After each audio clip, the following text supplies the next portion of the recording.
Hello everyone, welcome back to HP Mit Educations new YouTube video. आज के इस video में हम हिमाचल प्रदेश के कुछ इंपॉर्टेंट करंट अफेयर जो हैं उनको डिटेल में डिस्कस करेंगे। ये करंट अफेयर जो हैं वो आपके आने वाले किसी भी एग्जाम के लिए इंपॉर्टेंट हो सकते हैं और इनमें से कोई ना कोई क्वेश्चन आपको करंट अफेयर में देखने को मिल सकता है। हमारा फर्स्ट करंट अफेयर है, हिमाचल प्रदेश को हाल ही में 3 नए नगर निगम जो हैं वो मिले हैं। सबसे पहले तो बात की जाए नगर निगम की, तो नगर निगम क्यों बनाए जाते हैं। देश की प्रशासन व्यवस्था को, एडमिनिस्ट्रेशन को अच्छे से चलाने के लिए सरकारों को अलग अलग पार्ट्स में डिवाइड किया गया। आपकी सेंट्रल गवर्नमेंट रहती है, स्टेट गवर्नमेंट रहती है और एक आपका लोकल गवर्नमेंट रहती है, जिसे जो गांव के लोग होते हैं, जो गांव होते हैं वहां पे उसे ग्राम पंचायत, ग्राम सभा, ग्राम परिषद बोला जाता है। जो शहर निकाय होते हैं, जो शहरी क्षेत्र होते हैं, वहां पर ये नगर निगम, नगर पालिका या नगर परिषद और नगर पंचायत के रूप में काम करती है। इसमें जो सबसे बड़ा होता है एडमिनिस्ट्रेशन, वो होता है नगर निगम। नगर निगम ऐसा निगम होता है जो कि बड़े शहर होते हैं जहां की पॉपुलेशन 5 लाख या इससे ऊपर की रहती है, वहां वो वाला एरिया जो है वो नगर निगम बनाया जाता है। तो इससे पहले 2024 से पहले हिमाचल में कुल 5 नगर निगम थे। शिमला शहर को नगर निगम बना दिया गया था, मंडी शहर को नगर निगम बना दिया गया था, धर्मशाला शहर को नगर निगम बना दिया गया था, सोलन शहर को और पालमपुर शहर को। यहाँ पे ध्यान रखने की बात है, यहाँ पे शहर की बात की जा रही है, ना कि डिस्ट्रिक्ट या जिले की बात की जा रही है। शिमला जिले में से शिमला शहर को, जो शिमला नाम का शहर है, उसको नगर निगम पहले से बनाया गया है। मंडी जिले की मंडी शहर को, कांगड़ा जिले के धर्मशाला और पालमपुर शहर को नगर निगम बनाया गया था और सोलन जिला के सोलन शहर को पहले से जो है वो नगर निगम बनाया गया था।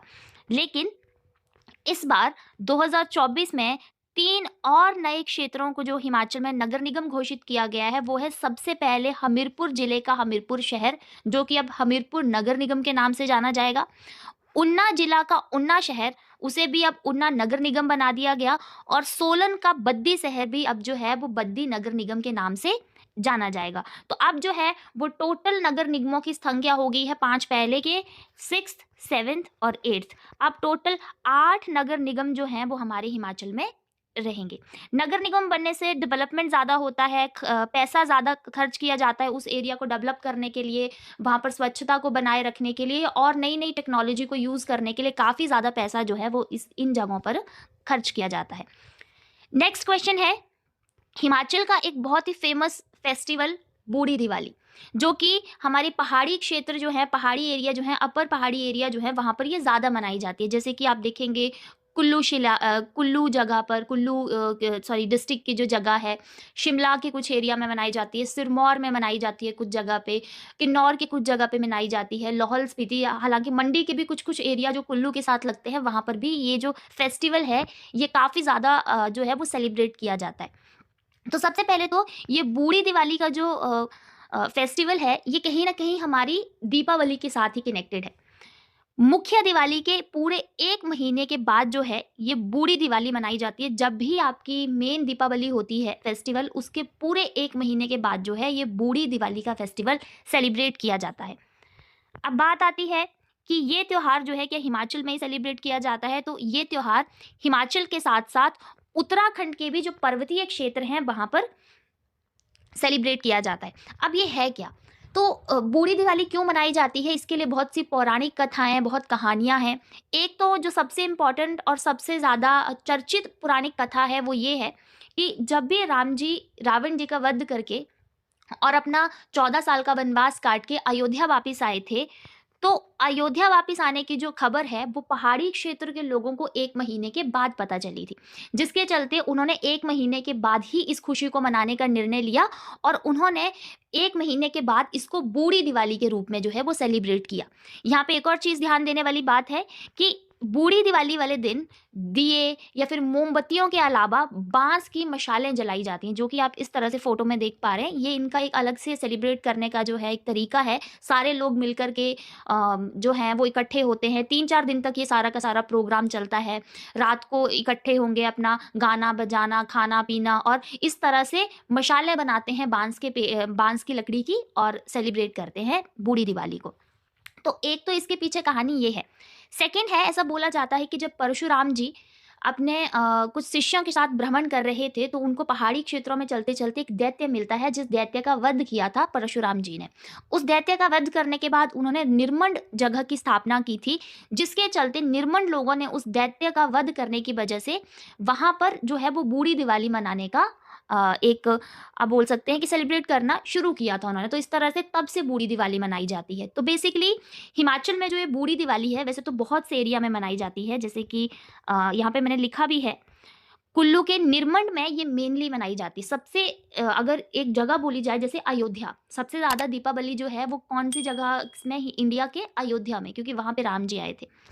अगर बूढ़ी दिवाली की बात की जाए तो एक कुल्लू के निरमंड की जो बूढ़ी दिवाली होती है वो सबसे ज़्यादा फेमस होती है। इसके अलावा शिमला, सिरमौर, मंडी के कुछ ऊपरी क्षेत्रों, लाहौल स्पीति के कुछ क्षेत्रों और किन्नौर के कुछ क्षेत्रों में ये मनाई जाती है। हिमाचल के साथ-साथ ये कहाँ पे मनाई जाती है?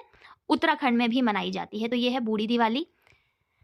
नेक्स्ट क्वेश्चन है, हिमाचल प्रदेश के बसाल में बनेगा डेयरी फार्मिंग उत्कृष्टता केंद्र। डेयरी फार्मिंग उत्कृष्टता केंद्र है, तो कहीं न कहीं डेयरी क्षेत्र को बढ़ावा देने के लिए, डेयरी क्षेत्र में जो दुधारू पशु होते हैं, उनको बढ़ावा देने के लिए किस तरह से उनको और ज़्यादा उनके स्वास्थ्य के बारे में सोचा जाए, किन-किन नई-नई तकनीकों से जो है उनका रख-रखाव रखा जाए। तो इसके लिए उत्कृष्टता से ही आपको पता चल रहा है कि उनको और ज़्यादा डेवलप करने के लिए, डेयरी फार्मिंग को और ज़्यादा डेवलप करने के लिए जो है वो केंद्र बनाया गया है। अब यहाँ पे बात की गई है एचपी के बसाल में। तो डेयरी फार्मिंग उत्कृष्टता केंद्र बनाने के लिए ऊना के बसाल में भूमि का चयन किया गया है। ये जो बसाल क्षेत्र है वो ऊना जिला में पड़ता है। ऊना जिले के बसाल में जल्द ही तैयार किया जाएगा डेयरी फार्मिंग उत्कृष्टता केंद्र। अब बात आती है, जब भी ये कोई योजनाएं चलती हैं, कोई एक तरह से कोई संस्था स्थापित होती है या कोई कुछ प्लान बनाया जाता है, तो ये किसी न किसी मिशन के अंतर्गत शुरू होते हैं। तो ये जो डेयरी फार्मिंग उत्कृष्टता केंद्र बनाने का जो एक प्लान बनाया गया है, ये राष्ट्रीय गोकुल मिशन के द्वारा, मतलब नेशनल लेवल का एक मिशन चला था, जिसमें डेयरी फार्मिंग को बढ़ाने के लिए जो है ये उत्कृष्टता केंद्र स्थापित किया गया है। तो उसका नाम है राष्ट्रीय गोकुल मिशन के द्वारा। अब ये जो डेयरी फार्मिंग उत्कृष्टता केंद्र बनाया जा रहा है, क्या ये इंडियन गवर्नमेंट या एचपी गवर्नमेंट अकेले बना रही है? तो नहीं, ये डेनमार्क की सहायता से जो है ये डेयरी फार्मिंग उत्कृष्टता केंद्र बनाया जाएगा। तो ये बहुत इंपॉर्टेंट है, डेनमार्क आपने याद रखना है। बात करें इसकी, तो बसाल में लगभग 44 करोड़ इसको बनाने में खर्च आएगा और 250 कनाल के आसपास जो है वो भूमि इसके लिए सुनिश्चित की गई है। डेयरी फार्मिंग उत्कृष्टता में होता क्या है, तो मैंने पहले ही बता दिया आपको कि इसमें नई-नई टेक्नोलॉजी का, मॉडर्न मशीनरी का यूज़ किया जाएगा। रोबोटिक सिस्टम के ज़रिए जो है वो पशुओं का रख-रखाव रखा जाएगा, उनकी स्वास्थ्य की जाँच की जाएगी, किस तरह से उनको क्या-क्या फीड खिलाई जाए, जिससे जो है वो दुधारू पशु जो हैं वो और स्वस्थ रहें। दूध का जो एक क्वालिटी है उसको बढ़ाया जाए। तो इन सारी टेक्नोलॉजीज़ का यूज़ किया जाएगा और डेयरी फार्मिंग को आगे बढ़ाया जाएगा। नेक्स्ट क्वेश्चन है, हिमाचल की 2 पंचायतों को मिला नेशनल अवार्ड। हिमाचल की 2 पंचायतों को, ये कौन-कौन सी पंचायतें हैं? हमीरपुर जिले की सिकंदर पंचायत और शिमला जिले की थानाधार पंचायत। अब ये नेशनल अवार्ड पंचायतों को क्यों दिए जाते हैं? तो जब पंचायतें कुछ ऐसा काम करती हैं जो कि नेशनल लेवल पर इम्पोर्टेंस होती है उस काम की, इसके लिए जो है ये नेशनल अवार्ड्स दिए जाते हैं। हाल ही में इसी मंथ भारत की राष्ट्रपति श्रीमती द्रौपदी मुर्मू के द्वारा जो है पंचायतों को ये नेशनल अवार्ड दिए गए हैं, जिसमें से हिमाचल की भी 2 पंचायतें हैं। आपको जिला भी याद रखना है और उस पंचायत का नाम भी याद रखना है। कई बार आपसे क्वेश्चन ऐसा पूछ लिया जा सकता है कि हाल ही में सिकंदर पंचायत को नेशनल अवार्ड मिला, तो वो कौन से जिले में पड़ती है? तो हमीरपुर जिले की सिकंदर पंचायत और शिमला जिला की थानाधार पंचायत, ये 2 ऐसी पंचायतें हैं जिनको हाल ही में नेशनल अवार्ड, पंचायतों का नेशनल अवार्ड जो है वो मिला है।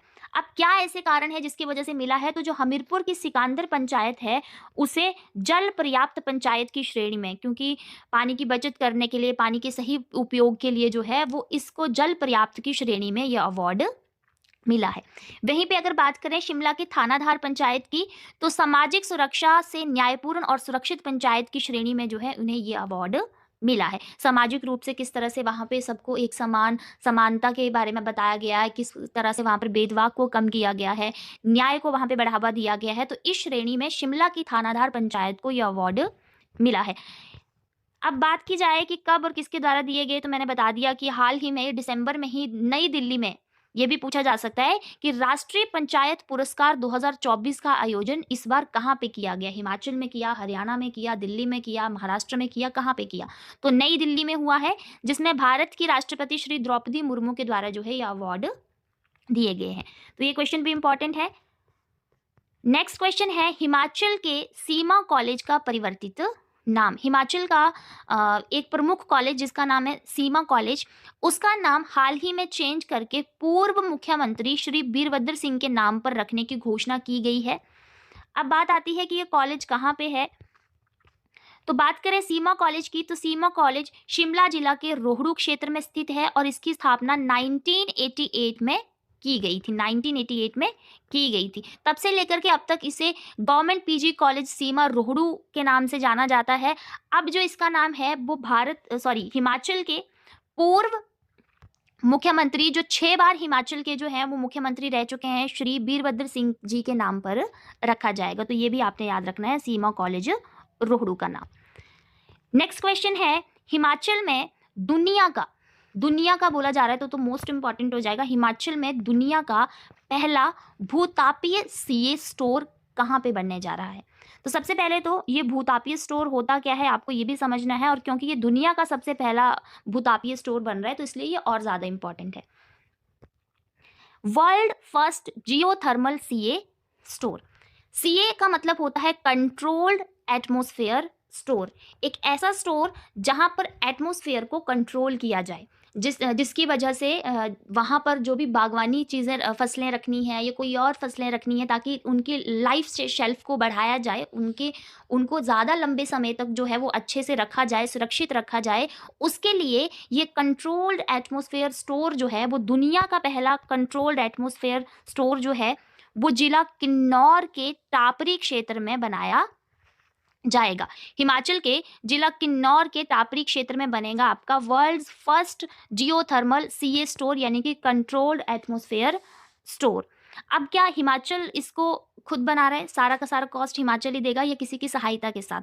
तो ये आइसलैंड देश की सहायता के साथ जो है वो जिला किन्नौर के टापरी क्षेत्र में खोला जाएगा। अब लास्ट में आता है कि ये क्या है भूताप, मतलब कैसे ये काम करेगा। तो ये क्या करता है कि किस तरह का ह्यूमिडिटी होनी चाहिए उस स्टोर में, किसी फसल को लंबे टाइम तक रखने के लिए, स्टोर करने के लिए क्या आर्द्रता होनी चाहिए, क्या तापमान होना चाहिए, क्या वायुमंडलीय दबाव होना चाहिए, इन सारी चीज़ों को ये स्टोर जो है वो कंट्रोल कर लेगा। एक बागवानी फसल को सेम टू सेम वैसा ही इन्वायरमेंट दिया जाएगा जैसा वो पेड़ पे लगी होती है तो उसको बाहर मिलता है नेचुरल इन्वायरमेंट में, तो वैसा ही ये इन्वायरमेंट स्टोर में क्रिएट कर देगा, जिससे फसल की जो शेल्फ लाइफ होगी उसको काफ़ी टाइम तक जो है वो बिना खराब हुए हम स्टोर करके रख सकते हैं। तो इसलिए ये पहला कंट्रोल्ड एटमॉस्फेयर स्टोर जो है ये बहुत इंपॉर्टेंट क्वेश्चन है, टापरी क्षेत्र में जो है बनाया जा रहा है। किस देश की सहायता के साथ? आइसलैंड देश की सहायता के साथ। नेक्स्ट क्वेश्चन है, हिमाचल की भूभू जोत टनल को मंजूरी। भूभू जोत टनल, हिमाचल क्योंकि पहाड़ी क्षेत्र है, यहाँ पर पर्यटन क्षेत्र को बढ़ावा देने के लिए टनल्स जो हैं वो बहुत इंपॉर्टेंट रोल प्ले कर रही हैं। आपने हाल ही में देखा होगा जो आपका कुल्लू में बनी है अटल टनल, इसकी वजह से कितना टूरिज्म जो है वो कुल्लू मनाली में बढ़ा है। तो हिमाचल में इसी टूरिज्म को बढ़ाने के लिए, पर्यटन क्षेत्र को बढ़ाने के लिए, पर्यटनों को और ज़्यादा बढ़ोतरी करने के लिए जो है वो टनल्स जो है वो ज़्यादा से ज़्यादा बनाई जा रही हैं। इसी की श्रेणी में एक और टनल हिमाचल में बनने जा रही है जिसका नाम है भूभू जोत टनल। क्योंकि ये भूभू जोत वाले एरिया में बनेगी तो इसलिए इसका नाम भूभू जोत टनल है। पहला क्वेश्चन तो यहाँ से यही बनेगा कि भूभू जोत है कहाँ पे? तो भूभू जोत है कुल्लू जिले में। अब इसमें जो ये टनल बनेगी भूभू जोत टनल, ये कुल्लू और मंडी के बीच की दूरी को कम करेगी और इस एरिया में जो है वो पर्यटन क्षेत्र को बढ़ावा देगी। मतलब ये भूभू जोत टनल मंडी के हिस्सों को कुल्लू के हिस्सों के साथ कनेक्ट करेगी। इसके लिए जो है वो रक्षा मंत्रालय के द्वारा मंजूरी दे दी गई है। हाल ही में भूभू जोत टनल के लिए जो रक्षा मंत्रालय है हमारा, उसके द्वारा मंजूरी दे दी गई है। और जब ये भूभू जोत टनल बन जाएगी तो इसमें मंडी के बरोट, बंगाल वाला एरिया और कुल्लू जिले की लंग घाटी में पर्यटन गतिविधियों को जो है वो बढ़ाया जाएगा। तो भूभू जोत टनल, भूभू जोत सुरंग कहाँ पे बनेगी? आपके कुल्लू में बनेगी और ये दो हिस्सों को जोड़ेगी, मंडी और आपके कुल्लू वाले एरिया को। नेक्स्ट क्वेश्चन है, हिमाचल शीतकालीन विधानसभा सत्र में पहली बार प्रयोग किया गया शून्य काल। हाल ही में खत्म हुआ है हिमाचल का शीतकालीन विधानसभा सत्र। उसमें सबसे इंपॉर्टेंट यहाँ पे क्या हुआ है कि शून्य काल का पहली बार प्रयोग किया गया है। हिमाचल प्रदेश में आपको पता होगा तो 2 जगह पे विधानसभाएं चलती हैं। जो ग्रीष्मकालीन विधानसभाएं होती हैं, जो समर विधानसभा सत्र इनके चलते हैं, वो शिमला की विधानसभा में चलते हैं, जबकि जो इनके शीतकालीन होते हैं, विंटर विधानसभा जो सदन होते हैं, वो धर्मशाला के तपोवन क्षेत्र में जो विधानसभा बनी हुई है वहां पे चलते हैं। हाल ही में शीतकालीन विधानसभा का सत्र खत्म हुआ है, जो कि धर्मशाला के तपोवन स्थित विधानसभा में हुआ है।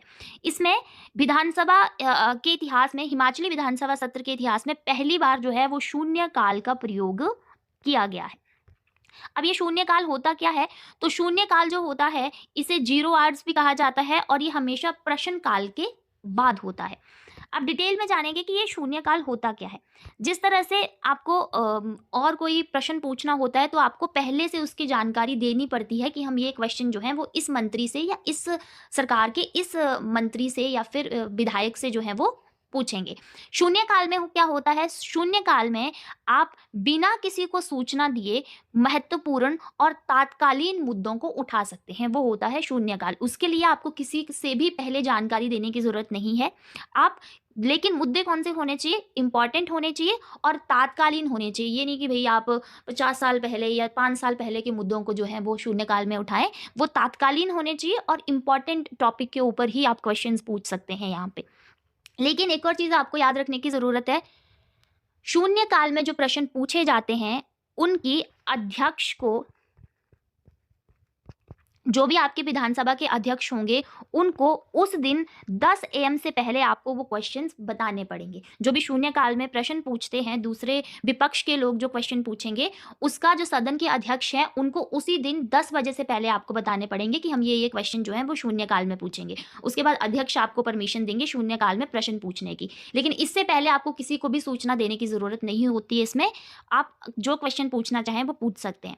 शून्य काल से रिलेटेड और भी चीजें आपको याद रखनी है, जैसे कि जो शून्य काल है इसका कहीं पे भी संविधान में, कॉन्स्टिट्यूशन में कोई भी वर्णन नहीं किया गया है। साथ ही साथ पहली बार शून्य काल का जो टर्म है वो 1962 के द्वारा लाया गया था। शून्यकाल आपके संसद यानी कि पार्लियामेंट में भी चलता है, लोकसभा, विधानसभा, लेकिन वहां पे भी ऐसा ही होता है। अगर लोकसभा और राज्यसभा, मैंने विधानसभा बोला, लोकसभा और राज्यसभा, लोकसभा के अध्यक्ष को आपको उसकी जानकारी देनी पड़ती है उसी दिन के 10 बजे से पहले, और अगर राज्यसभा में है तो राज्यसभा के सभापति को आपको इन्फॉर्म करना पड़ता है उसके बारे में। तो यह है आपका शून्यकाल, जो पहली बार हिमाचल की विधानसभा सत्र में भी प्रयोग हुआ है। हमारा लास्ट क्वेश्चन है, राष्ट्रीय ई विधान व्यवस्था क्या है? तो राष्ट्रीय ई विधान व्यवस्था जो है ये एक एप्लीकेशन है। जिस तरह से हम इंस्टाग्राम चलाते हैं, यूट्यूब चलाते हैं, व्हाट्सएप चलाते हैं, ये सारी ऑनलाइन एप्लीकेशंस है, डिजिटल फॉर्मेट है जिसको हम यूज़ करते हैं। राष्ट्रीय ई विधान भी एक ऑनलाइन एप्लीकेशन है जो कि मेनली विधानसभाओं के कामकाज के लिए चलाई गई है। तो ये क्यों इस बार जो है वो चर्चा में रही हिमाचल में? क्योंकि हिमाचल में पहली बार, हिमाचल प्रदेश सरकार के द्वारा पहली बार ये जो शीतकालीन सत्र अभी धर्मशाला के तपोवन में हुआ, 18/12/2024 को ये शुरू हुआ था, इसमें पहली बार राष्ट्रीय ई विधान सेवा का जो है वो प्रयोग किया गया। यानी कि राष्ट्रीय ई विधान व्यवस्था जो है वो पहली बार विधानसभा सत्र में अपनाई गई। इसके अंतर्गत क्या किया गया? पूरी तरह से पेपरलेस किया गया। यहाँ पर जो भी काम चलेगा वो डिजिटल तरीके से चलेगा। यहाँ पे जो भी क्वेश्चंस किसी विधायक को पूछने हैं या फिर जिनको आंसर देना है मंत्रियों को, वो सारा का सारा डिजिटली चलेगा। इसलिए इसे राष्ट्रीय ई विधान व्यवस्था बोला गया। इसे नेवा के नाम से भी जाना जाता है। नेवा, यहाँ पे नीचे लिखा भी गया है, नेवा।